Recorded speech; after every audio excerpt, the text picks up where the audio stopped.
देखो यार, टीजीटी की जो वैकेंसी आई है उसमें अगर आपको फॉर्म फिलअप करना तो आपको एक ओटीआर वन टाइम रजिस्ट्रेशन आपको यहाँ पे करना होगा। अगर आपको पहले से रजिस्ट्रेशन है तब तो आपको लॉगिन करके फॉर्म फिलअप कर देना, और अगर आप पहली बार फॉर्म फिलअप कर रहे हो तो आपको यहाँ पे साइन अप करना पड़ेगा। तो सबसे पहले आपको आ जाना ऑफिशियल वेबसाइट पे, लिंक तुम्हें डिस्क्रिप्शन में देखने के लिए मिल जाएगा, वहाँ से तुमको आना है और जैसे आप क्लिक करोगे उस लिंक पे तो तुम्हारे सामने कुछ ऐसा पेज खोल के आ जाएगा, जहाँ पे जो पहला स्टेप है वहाँ पे तुम्हें सबसे पहले अपनी ईमेल आईडी डालनी है। और ईमेल आईडी जो आपकी ईमेल आपकी जो लॉगिन है जीमेल, वही तुमको यहाँ पे डाल देना है। उसके बाद मोबाइल नंबर डालना है, जो भी आपका मोबाइल नंबर है। उसके बाद वेरीफाई ईमेल एंड मोबाइल पे क्लिक कर देना है। जैसे आप वेरीफाई ईमेल और मोबाइल पे क्लिक करोगे आपके पास फ़ोन और ईमेल दोनों में आपके ओटीपी जाएगी। उस ओटीपी को तुमको यहाँ पे फिल करना है। जो भी ओटीपी आपके फ़ोन या ईमेल पे है इसको तुमको यहाँ पे फिल करके वेरीफाई करा देना है। सेकेंड स्टेप में आपको अपना फ़ोटो और साइन अपलोड करना है। जो आपका फ़ोटो है रिसेंट कलर पासपोर्ट साइज़ का फ़ोटो, और जो सिग्नेचर है वो ब्लैक पिन पॉइंट से वहाँ पे लिखा हुआ ब्लैक बॉल पॉइंट पेन से, मतलब ब्लैक डॉट पेन से आपको यहाँ पे साइन करके अपलोड करना है। उसके बाद आधार नंबर की डिटेल के लिए पूछा जाएगा, तो ये ऑप्शनल है, अगर आप अपना आधार नंबर डालना चाहें तो आप डाल सकते हैं, अदरवाइज़ कोई कंपलसरी नहीं है। उसके बाद एप्लीकेंट का नेम आपको यहाँ पे फिल करना है, तो जो भी आपका नाम है वो तुमको यहाँ पे फिल करना है। उसके बाद आपका मिडिल नेम अगर कोई आता है तो आपको मिडिल नेम में फिल करना है और लास्ट नेम फिल करना है। जैसे किसी किसी का होता है संतोष कुमार सिंह नाम है तो फर्स्ट नेम में संतोष, मिडिल नेम में कुमार और लास्ट नेम में सिंह यहाँ पे पड़ेगा। उसके बाद अगर किसी का मिडिल नेम नहीं हो तो आपको फर्स्ट और लास्ट नेम ही फिल करना है।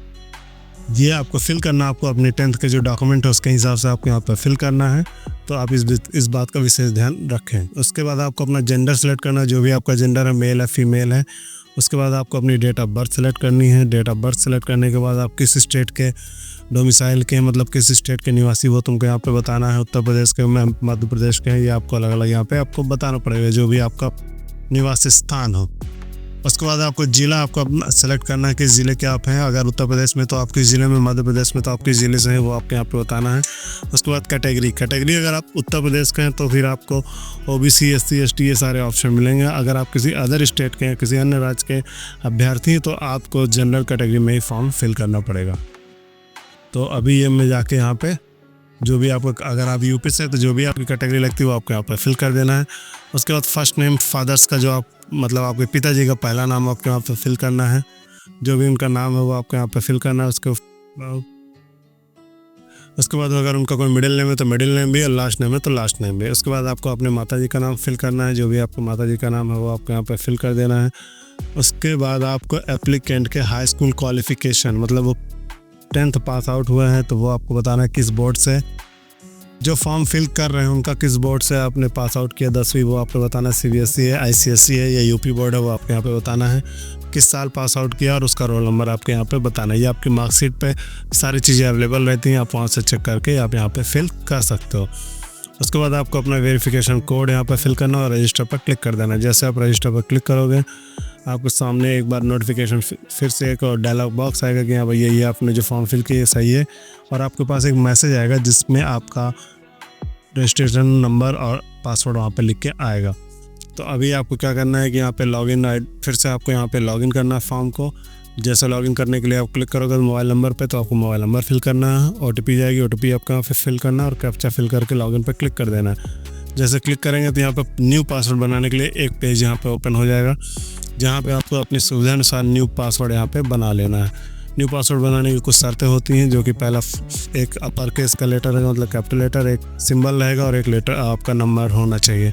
वो आपके यहाँ पे डाल के पासवर्ड बना लेना और उसको सेव करके रख लेना है। जैसे आप पासवर्ड बना लेंगे तो आपके यहाँ पे लिख के आएगा कि पासवर्ड जनरेट हो चुका सक्सेसफुली।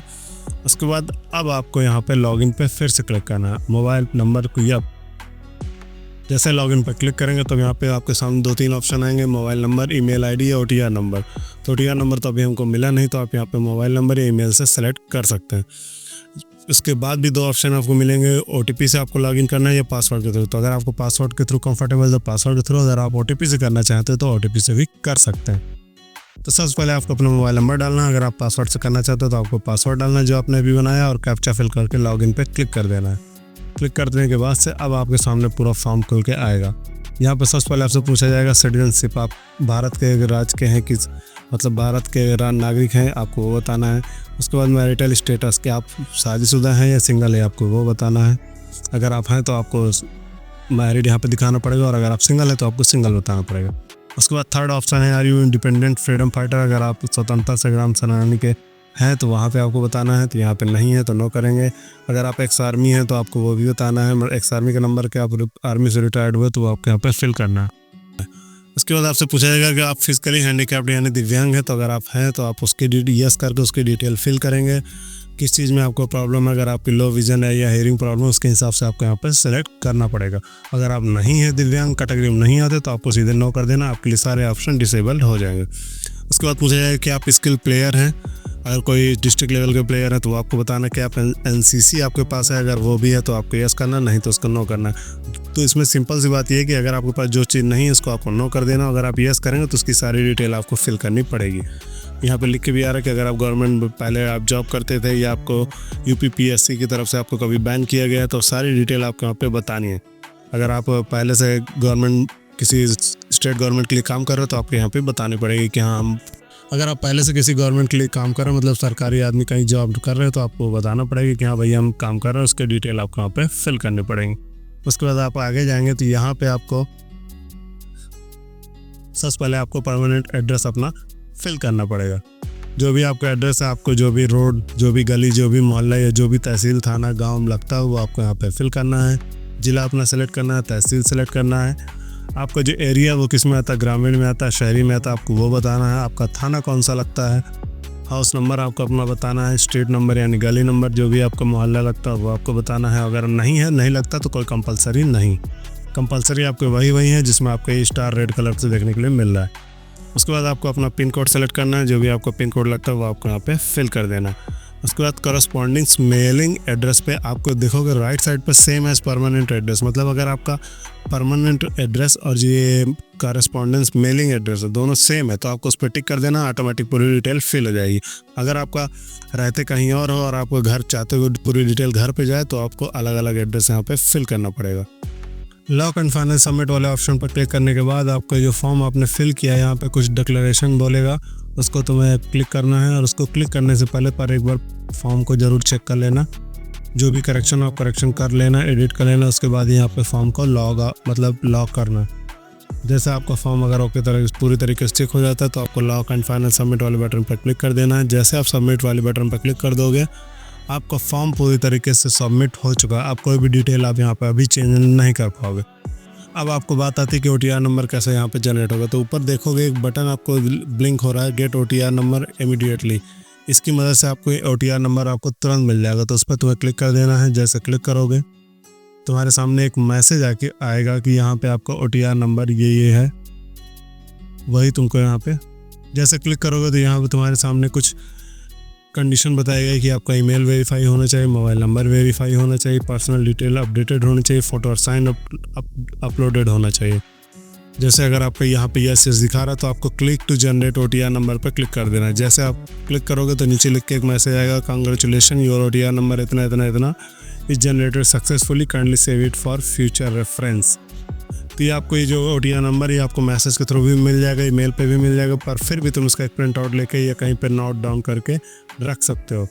यही आपको OTR नंबर आपसे हो गया। जब भी आप नेक्स्ट टाइम UPPCS का कोई भी फॉर्म भरेंगे UPPSC का, तो आपको बार बार रजिस्ट्रेशन करने की जरूरत नहीं होगी। इसी OTR नंबर से आप लॉगिन करके अपना फॉर्म फिलअप कर पाएंगे। सबसे पहले जैसे ऑफिशियल वेबसाइट पर यहाँ पे आपको 3 तरह की वैकेंसी देखने को मिल जाएगी। तो सबसे पहले वाली ऊपर वाली सेलेक्ट करना है, अप्लाई वाली बटन पर क्लिक करना है। जैसे क्लिक करोगे तो यहाँ पे आपकी जितनी वैकेंसीज होंगी, assistant teacher male female, Hindi subject के लिए, इंग्लिश सब्जेक्ट के लिए, मैथ सब्जेक्ट के लिए, साइंस के लिए, सब अलग अलग आपको यहाँ पे देखने के लिए मिल जाएंगी। पे स्केल आपको देखने के लिए मिल जाएगा, लोअर एज और मैक्सिमम एज आपको यहाँ पे देखने के लिए मिल जाएगी। टोटल नंबर ऑफ वैकेंसीज भी देखने के लिए मिल जाएंगी, किसमें ज़्यादा है किसमें कम। जैसे मैथ में अगर हम बात करें तो 1107 है, और अगर साइंस की बात करें तो 1353 है। तो यहाँ पे आप इसकी तरह देख सकते हो। और इनकी हर एक की क्वालिफिकेशन आपके पास ग्रेजुएशन होना चाहिए और साथ ही साथ B.Ed आपके पास होना चाहिए, तभी आप इसको वैकेंसी के लिए एलिजिबल हैं। अगर आप दिव्यांग कैटेगरी में आते हैं तो उनके लिए कुछ अलग से एसेंशियल क्वालिफिकेशन है, वो आप यहाँ पे देख सकते हो नोटिफिकेशन, उसकी मदद से फॉर्म फिलअप कर सकते हो। तो अभी हम बढ़ते हैं कि फॉर्म कैसे फिल करते हैं। मान लीजिए हमारे पास तो ऑथेंटिकेट विथ OTR पे हमको क्लिक करना है। जैसे क्लिक करेंगे तो यहाँ पे आगे पेज बढ़ेगा। सर्वर थोड़ा स्लो हो सकता है क्योंकि अभी नया लॉन्च हुआ इस वजह से। तो ऑथेंटिकेट विथ उसमें क्लिक करेंगे। यहाँ पे OTR पे फिर आपसे पूछा जाएगा कि आपके पास OTR रजिस्ट्रेशन है, तो अगर आपके पास है तो आपको यस करना है, नहीं है तो नो करना है। यस करके यहाँ पे अगर आपके पास नहीं है तो कैसे रजिस्ट्रेशन करना है, इसकी वीडियो आपको स्क्रीन पे देखने के लिए मिल जाएगी। साथ ही साथ लिंक तुम्हें डिस्क्रिप्शन में है, जिसकी वीडियो की मदद से तुम अपना OTR रजिस्ट्रेशन कर पाओगे। तो अगर आपके पास OTR रजिस्ट्रेशन है तो आपको एक OTR नंबर मिला होगा, उसको तुमको यहाँ पे फिल कर देना है और प्रोसीड वाले बटन पे क्लिक कर देना है। जैसे प्रोसीड पे क्लिक करोगे आपको क्लिक हियर टू ऑथेंटिकेट वाले बटन, ग्रीन कलर का एक बटन देखने को मिलेगा, उस पर तुम्हें क्लिक करना है और आगे जो आपकी एसेंशियल क्वालिफिकेशन या और जो फॉर्म में डिस्क्रिप्शन में मांगा हुआ है वो आप यहाँ पे फॉर्म आपको फिल करना है। 90% चीज़ें आपके यहाँ पे फिल रहेंगी, क्योंकि आपको OTR में बाकी सारी चीज़ें आपसे जानकारी ले ली जाती है, तो वही जानकारी आपकी पूरी डिटेल फिल होकर आपको यहाँ पे देखने के लिए मिल जाता है। जैसे लॉगिन हो जाएगा यहाँ पे तुमको देखने के लिए मिलेगा तुम्हारे रजिस्ट्रेशन में जो नाम है, पिताजी का नाम है, माताजी का नाम है, सारी डिटेल देखने के लिए मिल जाएंगी। किस पोस्ट के लिए तुम अप्लाई कर रहे हो और कितनी मिनिमम एज, लोअर एज और कितनी टोटल नंबर ऑफ वैकेंसीज हैं, ये तुमको यहाँ पे देखने के लिए मिल जाएगा। ये सारी चीज़ें चेक करने के बाद कि हाँ तुम उसी में साइंस में ही अप्लाई कर रही हो, मतलब जिसमें भी तुमको अप्लाई करना हो तो उसी सब्जेक्ट में अप्लाई करो, तो तुमको प्रोसीड वाले बटन पर क्लिक करना है। यहाँ पे बाकी सारी चीज़ें आपको यहाँ पे फील्ड मिलेंगी, आपको और कुछ नहीं करना है, क्योंकि सारी डिटेल आप OTR में फिल कर चुके हैं। आपको सीधे नीचे आना है और एसेंशियल क्वालिफिकेशन की जो डिटेल है इसमें तुमसे पूछेगा कि क्या आपके पास ग्रेजुएशन और BEd है, तो यहाँ पे आपको यस सेलेक्ट करना है, क्योंकि यहाँ अगर है आपके पास, अगर आपके पास नो यहाँ पे अगर आप सेलेक्ट करेंगे तो आप फॉर्म भरने के लिए एलिजिबल नहीं होंगे। तो सीधे सीधे यहाँ पे आपको यस करना है। उसके बाद नीचे आपको कैप्चा कोड देखने के लिए मिलेगा, उस पर कैप्चा कोड फिल करके प्रोसीड फॉर इंटरिंग डिटेल्स पर क्लिक करना है। जैसे क्लिक करोगे तो कुछ इंस्ट्रक्शन तुम्हारे सामने आएंगे। Candidate are advised to use dashboard service to complete application form, मतलब आपको पहले पार्ट 1 फिल करना है, फिर पार्ट 2 फिल करना है, फिर फीस की डिपॉजिट फीस पे करनी है, उसके बाद प्रिंट एप्लीकेशन फॉर्म, मतलब उसका फॉर्म आपको प्रिंट कर लेना है, उसका स्टेटस चेक करना है और अगर कोई करेक्शन है तो आपको मॉडिफाई करना है। तो हाँ, अगर आपने सारी चीज़ें पढ़ ली तो आपको ग्रीन वाले बटन पर क्लिक करके आगे बढ़ना है। जैसे आप आगे आओगे सेकंड तो आपकी फिर से पूरी डिटेल आपसे पूछी जाएगी। अब जैसे आप आगे आओगे तो आपको यहाँ पे देखने के लिए मिल जाएगा कि आपका जो पार्ट 1 है वो पूरी तरीके से फिल हो चुका है। डेट और टाइम और IP एड्रेस यहाँ पे देखने के लिए आपको मिल जाएगा। अब बात आती है पार्ट 2 की, तो हमें तो उसको फिल करना है। कई बार सर्वर ना होने की वजह से ये आपको थोड़ी प्रॉब्लम कर सकता है, पर आपको सीधे अगर दिक्कत आती है तो आपको सीधे लॉग आउट हो जाना और फिर से लॉगिन कर लेना है। तो जैसे पार्ट 2 में आ गए तो बाकी सारी डिटेल आपकी फील्ड है, आपको कुछ यहाँ पे नहीं करना। उसके बाद नीचे आना है और पूछेगा यहाँ पे कि क्या क्या आपने आर्मी के लिए मिनिमम 2 साल के लिए आपने सर्व किया, तो अगर आपने किया तो यस करना और उसकी डिटेल फिल करना, अगर आपने नहीं किया तो नो करके आगे बढ़ जाना। उसके बाद और आपसे एक चीज़ और पूछी जाएगी यहाँ पे, क्या आपके पास NCC से संबंधित कोई सर्टिफिकेट है। अगर आपके पास है तो उसकी डिटेल आपके यहाँ पर फिल करनी है और अगर नहीं है तो नो करके आगे बढ़ जाना। फिर नीचे आएंगे तो परमानेंट एड्रेस में आपको डिटेल आपकी देखने को मिलेगी, जो आपका एड्रेस है। अगर वो आपका एड्रेस में कोई करेक्शन है तो आप करेक्शन कर सकते हो OTR वाली वेबसाइट में जाके दोबारा से, और अगर कोई करेक्शन नहीं है, सारी चीज़ें सही, तो आपको नीचे आना है।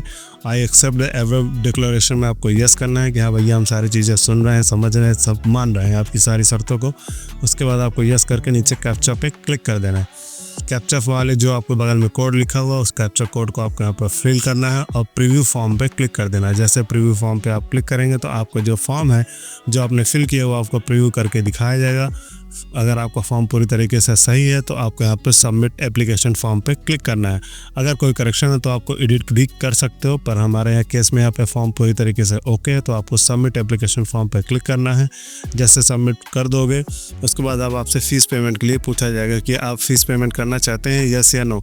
आपको अमाउंट यहाँ पर दिख रहा होगा 125 रुपये एडवर्टीजमेंट के लिए, और किस सब्जेक्ट के लिए आप फिल कर रहे हैं, साइंस सब्जेक्ट के लिए। तो आपको यहाँ पर क्लिक करना और यस पे क्लिक कर देना, क्योंकि हमको यहाँ पे फ़ीस पेमेंट करना है। फ़ीस पेमेंट करने के लिए आप debit card, net banking, UPI जिससे भी आप कंफर्टेबल उससे आपको फ़ीस यहाँ पे पेमेंट कर देनी है। फ़ीस पेमेंट करने के बाद आपको इसका स्टेटस चेक करना है। अगर आपका फ़ीस पेमेंट स्टेटस ओके है तो आपको यहाँ पे फॉर्म ऑटोमेटिक सबमिट हो जाएगा और उसका आपको प्रिंट निकाल के अपने पास रख लेना फ्यूचर रेफरेंस के लिए। और अगर आपके फॉर्म में कोई करेक्शन है तो आप उसको 4 सितंबर तक करेक्शन कर सकते हो। तो ये आपको विशेष ध्यान देना है इस बात का। और जो लास्ट डेट है फॉर्म फिलअप करने की 28 अगस्त है, तो अगर जिन्होंने फॉर्म नहीं फिल किया वो जल्द से जल्द फिल कर ले। अगर आपके कोई फ्रेंड सर्कल में है उन्होंने फॉर्म नहीं फिल किया, OTR रजिस्ट्रेशन नहीं की, तो आप उनको ये वाली वीडियो ज़रूर भेजिएगा जिससे वो अपना फॉर्म फिल करके इस वैकेंसीज़ के लिए तैयारी कर सके। तो आई होप तुमको चीज़ें समझ में आ गई होंगी। फिर भी अगर कोई डाउट हो तो कमेंट सेक्शन में कमेंट करके पूछ सकते हो। तब तक के लिए धन्यवाद। जय।